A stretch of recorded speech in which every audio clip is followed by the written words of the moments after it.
Бүгінгі күндә балик булмаганнар эшләре буенча подразделениеда 25 бала исәптә тора. Имин булмаган 77 әтияне дә профилактик исәптә.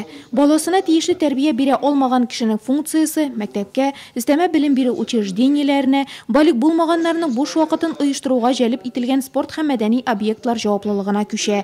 Әлегә Нурлат бу мәсьәләдә республика районнары арасында нибары 21-нче урында. Почему-то 3% только у нас подростков, которые стоят на учете, охвачены спортивными мероприятиями.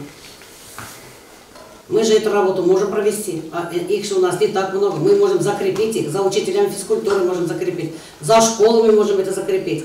Одними из первых мы начали работать с общественными воспитателями, помните, наверное, депутаты закрепляли, руководители закрепляли. Эта работа у нас есть, она и продолжается, но мы же его должны обновить.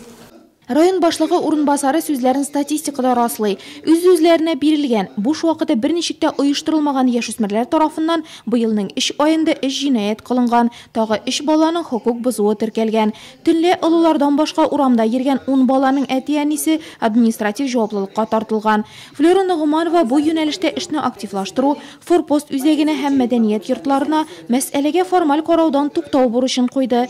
Үсмерләрне һәм яшьләрне төрле чараларга, спорт, мәдәни өстәмә белем бирү эшчәнлегенә без тарта алмасак, аларны җинаять төркемнәр үзләренә каратачак дип басым ясады.